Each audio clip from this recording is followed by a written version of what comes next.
চলছে মাতোয়ারা শিক্ষার্থীরা। এসএসসি পরীক্ষায় পাশের হার ময়মনসিংহে ৮৫ ভাগ, সিলেটে জিপিএ ৫,৪৭১ জন। ২৪ ঘন্টার মধ্যে শেরপুরে বিদ্যুৎ মিলছে মাত্র ১০ ঘন্টা। সীমাহীন দুর্ভোগ, ব্যাহত শিল্প উৎপাদন ও কৃষি সেচ। জেলায় লোডশেডিং নেই দাবি সংশ্লিষ্টদের। এবং হোল্ডিং ট্যাক্স নিয়ে সিলেট সিটি কর্পোরেশনের তোলপাড়, এক লাফে বেড়েছে ৫০০ গুণ। নগরবাসীর অসন্তোষ, অংশীজনদের সঙ্গে আলোচনা করে কর নির্ধারণের দাবি।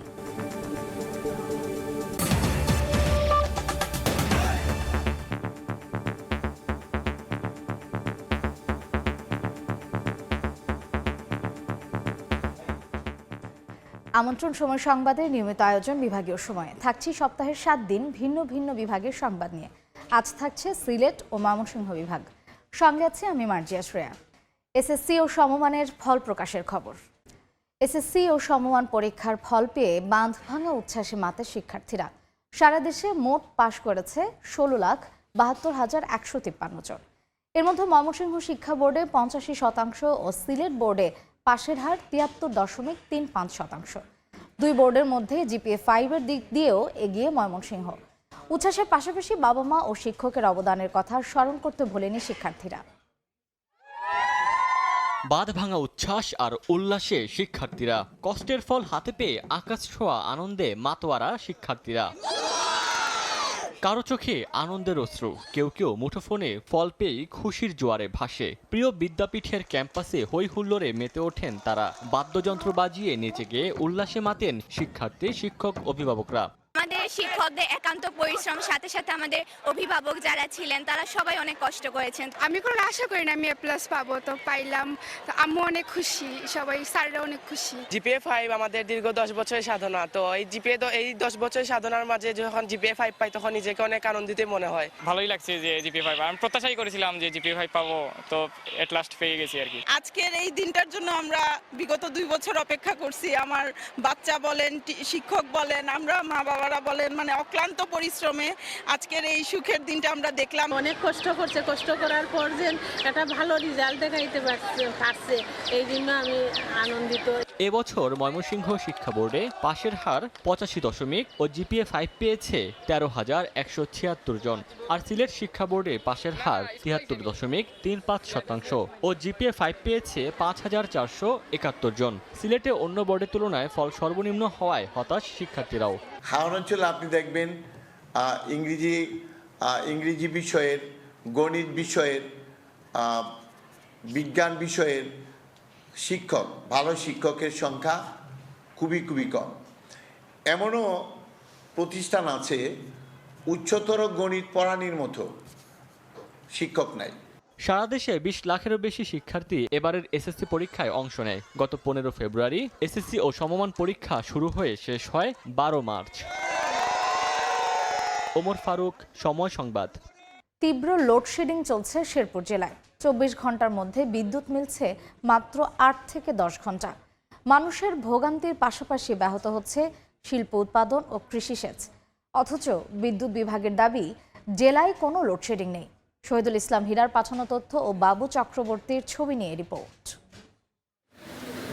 অচল হয়ে আছে কারখানা, বিদ্যুৎ না থাকায় বন্ধ উৎপাদন। তীব্র লোডশেডিংয়ের ভোগান্তিতে শেরপুর জেলাবাসী। শহরের কয়েকটি গুরুত্বপূর্ণ এলাকায় বিদ্যুতের লুকোচুরি কিছুটা কম হলেও অন্যান্য এলাকার চিত্র বিপরীত। বিদ্যুৎ না থাকায় একদিকে যেমন বাসাবাড়িতে দৈনন্দিন কাজে ব্যাঘাত ঘটছে, অন্যদিকে উৎপাদন ব্যাহত হচ্ছে বিভিন্ন শিল্প কারখানায়। ক্ষোভে বাসিন্দারা বিদ্যুতের নাম দিয়েছে স্বল্প সময়ের অতিথি। গ্রামাঞ্চলের চিত্র আরও ভয়াবহ। সেচ সংকটে কৃষিকাজ ব্যাহত হচ্ছে অভিযোগ স্থানীয়দের। কারেন্ট 24 ঘন্টা মনে করুন যায়, 12 ঘন্টায় মনে করুন অফ থাকে। ফ্যান চলে না, লাইট থাকে না, পোলাফোন লেখাপড়া করতে পারে না, মিল ফ্যাক্টরি চলে না। আমরা এখন বিদ্যুতের নাম দিয়েছি, বিদ্যুৎ আমাদের অতিথি, মাঝে মধ্যে আসে, থাকে না, উনি চলে যায়। কৃষিকাজে বেকার করতেছে, সময় মতো আমরা সেচের পানি দিতে পারতেছি না। তবে শহর গ্রামে তীব্র লোডশেডিং থাকলেও বিদ্যুৎ বিভাগের দাবি, জেলায় কোনো লোডশেডিং নেই। চাপাতলি সাব স্টেশন চালু হয়েছে এবং আমাদের সেচ এবং গরম কম থাকায় এবং বৃষ্টি থাকায় লোডশেডিং এই মুহূর্তে অলমোস্ট নাই। শেরপুরে দৈনিক 57 মেগাওয়াট বিদ্যুতের চাহিদা রয়েছে। সময় সংবাদ, শেরপুর। হোল্ডিং ট্যাক্স নিয়ে তোলপাড় শুরু হয়েছে সিলেট সিটি কর্পোরেশনের নাগরিকদের মধ্যে। হঠাৎ করে এক লাফে 500 গুণ বেড়েছে হোল্ডিং ট্যাক্স, কারো কারো বেড়েছে আরও বেশি। বর্ধিত হোল্ডিং ট্যাক্স নিয়ে নগর জুড়ে চলছে বিক্ষোভ, অসন্তোষ। আন্দোলনকারীদের দাবি, অসহনীয় কর বৃদ্ধি অযৌক্তিক। অংশীজনদের সঙ্গে আলোচনা করে কর নির্ধারণের দাবি তাদের। ইকরামুল কবিরের রিপোর্ট, ছবি তুলেছে নৌশাদ আহমদ চৌধুরী। সিলেট সিটি কর্পোরেশনের অতিরিক্ত হোল্ডিং ট্যাক্স আরোপের প্রতিবাদে সমাবেশ নগর জুড়ে প্রতিদিনই অনুষ্ঠিত হচ্ছে। এই দাবিতে বৃহস্পতিবার সিলেটের কেন্দ্রীয় শহীদ মিনারের সামনে মানববন্ধন ও প্রতিবাদ সমাবেশ করেছেন নগরবাসী। যারা অংশীজন স্টেক হোল্ডার, তাদের মতামত না নিয়ে যদি কর নির্ধারণ করা হয় থাকে, এই পদ্ধতিটা অবৈধ। যে কর আরোপ করা হয়েছে একতরফা, একে আমরা নাগরিক বৃন্দের পক্ষ থেকে প্রত্যাখ্যান করছি। করের কোনো নীতিও এটা না, কর সবসময় সহনশীল হতে হয়, করের আইনেও তাই আছে। এদিকে হোল্ডিং ট্যাক্স নিয়ে উদ্বিগ্ন না হওয়ার জন্য নগরবাসীর প্রতি আহ্বান জানিয়ে মেয়র বলেন, এই কর সাবেক মেয়রের আমলে নির্ধারণ করা হয়। এটা কমানোর সুযোগ আছে এবং কেউ যদি যৌক্তিক কোনো দাবি তুলেন, আমি জনগণের কোনো ক্ষতি হতে দিব না। অন্যদিকে সাবেক সিটি মেয়র আরিফুল হক চৌধুরী বললেন, মন্ত্রণালয়ের নির্দেশে কর নির্ধারণী জরিপ করা হয়, কিন্তু তা অযৌক্তিক মনে হওয়ায় স্থগিত রাখা হয়। এসব স্টেক হোল্ডারের সঙ্গে আমরা আলোচনা করেছি, কেন তারা এটা আপত্তি করলেন সেটা তো নতুন পরিষদ যারা অধিকার রয়েছে নিয়ে বিবেচনা করে তারপরে সাবমিট করা উচিত ছিল। 2019-20 সালে মাঠ পর্যায়ে অনুসন্ধান শেষে হোল্ডিং সংখ্যা পুনর্নির্ধারণ হয়। এতে পুরনো 27টি ওয়ার্ডে হোল্ডিং নির্ধারণ হয় 75,430টি। এসবের হোল্ডিং ট্যাক্স আদায়ে লক্ষ্যমাত্রা নির্ধারণ করা হয় 113 কোটি টাকারও বেশি। নতুন ট্যাক্স ধার্যের সময় ধরা হয় 2021-22 সাল। সেই কর আরোপের তালিকাই 30 এপ্রিল প্রকাশ করা হয়েছে। ইকরামুল কবির, সময় সংবাদ, সিলেট। ময়মনসিংহে ব্রহ্মপুত্রের বুকে দৃশ্যমান হওয়ার লক্ষ্যে দ্রুত এগিয়ে চলেছে দেশের বৃহত্তম আর্ট স্টিল সেতুর নির্মাণ কাজ। সেতুর টেস্ট পাইলের ওপর কয়েক দফা লোড টেস্টে মিলেছে সফলতা। শিগগিরই শুরু হবে সেতুর মূল ভিত্তি সার্ভিস পাইল স্থাপন। সড়ক ও জনপথ বিভাগ জানায়, ব্রহ্মপুত্রের দুই পাড়ের মাটির গভীরে বসানো একটি পাইলের ব্যাস 1.5 মিটার, যার দৈর্ঘ্য 41.5 মিটার। সবকিছু ঠিক থাকলে 2026 সালের শেষের দিকে এই সেতু দিয়ে পারাপার হবে দুই পাড়ের যানবাহন। প্রান্তিক কৃষকদের উৎপাদিত পণ্যের ন্যায্য মূল্য পেতে বাজার তৈরিতে সরকার কাজ করে যাচ্ছে বলে জানিয়েছেন কৃষিমন্ত্রী আব্দুস শহীদ। এ সময় সাংবাদিকদের অর্থনীতি নিয়ে পড়ার পরামর্শ দেন মন্ত্রী। দুপুরে হবিগঞ্জ সদরে কৃষক সমাবেশে কথা বলেন তিনি। সাংবাদিকতা পড়ছেন, ভালো করে ইকোনমিক্স পড়েন, সবসময় প্রশ্ন করবেন না। আপনি নিজেও দেশের একজন নাগরিক, জেনে প্রশ্ন করতে হবে যে হোয়াট ইজ হোয়াট। ফড়িয়া, দালাল, এই টার্মগুলো হলো সব ইকোনমিক্স। মার্কেট যদি মনোপলি হয় তাহলেও সমস্যা, এটাও কিন্তু ফড়িয়া দালালের মাধ্যমে কন্ট্রোল হয়ে যায়। সো ইকোনমিক্সের ব্রডার সেন্সে যাকে বলে মার্কেট, সেইটা তৈরি করার জন্য সরকার কাজ করছে। তার মানে এখানে হোলসেল ট্রেড এরিয়া থাকবে, রিটেল ট্রেড এরিয়া থাকবে।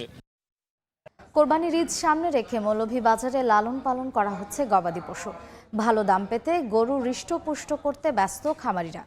ভারত থেকে গরু আমদানি করা না হলে দেশি খামারিরা ন্যায্য দাম পাবেন বলে আশা স্থানীয় প্রাণী সম্পদ বিভাগের। সুলতান, বিগ বস, আবার কোনোটার নাম পুষ্পা। আসন্ন কোরবানির ঈদ সামনে রেখে এসব বাহারি নামে লালন পালন করা হচ্ছে গবাদি পশু। মৌলভীবাজারের 7 উপজেলায় গড়ে উঠেছে গবাদি পশুর 5,500 খামার। প্রতিটি খামারেই প্রাকৃতিক পরিবেশে পরম আদর যত্নে পালন করা হচ্ছে গবাদি পশু। চাহিদার কথা ভেবে দেশি ও বিদেশি জাতের ছোট বড় গরু রয়েছে এসব খামারে। এটা লাইভ ওয়েট 800 কেজি, এটা অলরেডি 6 লক্ষ টাকা দাম হয়েছে। যে সকল সীমান্ত এলাকায় বা আমাদের বর্ডার আছে, যেগুলো দিয়ে গরু বাছুর পাস হয়, সেই বর্ডার দিয়ে যাতে গরু বাছুর পাস না হয়, একটা নজরদারি ওই এলাকার থাকে, যাতে বাইরে থেকে গরু বাছুর দেশে না আসে। প্রাণী সম্পদ বিভাগের তথ্য মতে জেলায় চলতি বছর কোরবানির ঈদের জন্য প্রায় 96,728টি গবাদি পশু পালন করা হয়েছে। সময় সংবাদ, মৌলভীবাজার। এবার জেনে নেব সিলেট ও ময়মনসিংহ বিভাগের গত সপ্তাহের আলোচিত ঘটনা। 6 ও 7 মে মৌলভীবাজারের এম সাইফুর রহমান অডিটোরিয়ামে অনুষ্ঠিত হয় 45তম বিজ্ঞান ও প্রযুক্তি সপ্তাহ 2024। 6 মে এর উদ্বোধন করেন জেলা প্রশাসক। মেলায় 7 উপজেলা থেকে 15টি শিক্ষা প্রতিষ্ঠান অংশ নেয়। এতে শিক্ষার্থীরা তাদের উদ্ভাবিত নতুন নতুন প্রকল্প উপস্থাপন করেন। পরে অডিটোরিয়াম ভবনে এক আলোচনা সভা অনুষ্ঠিত হয়। 7 মে সুনামগঞ্জের 12টি উপজেলার খাদ্য গোদামে সরকারিভাবে ধান চাল সংগ্রহ অভিযান শুরু হয়। জেলায় এবছর ধান 29,811 মেট্রিক টন, সিদ্ধ চাল 9,684 মেট্রিক টন এবং আতপ চাল 9,954 মেট্রিক টন কেনার লক্ষ্যমাত্রা নির্ধারণ করেছে খাদ্য বিভাগ। একজন কৃষক সর্বোচ্চ 3 টন ধান সরবরাহ করতে পারবেন। বিভাগীয় সময়ের শীর্ষ সংবাদগুলো জানিয়ে দিচ্ছে আরেকবার।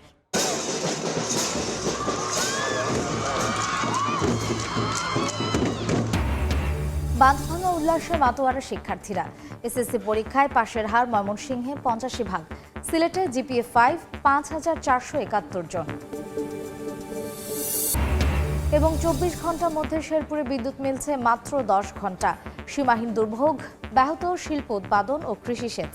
জেলায় লোডশেডিং নেই দাবি সংশ্লিষ্টদের।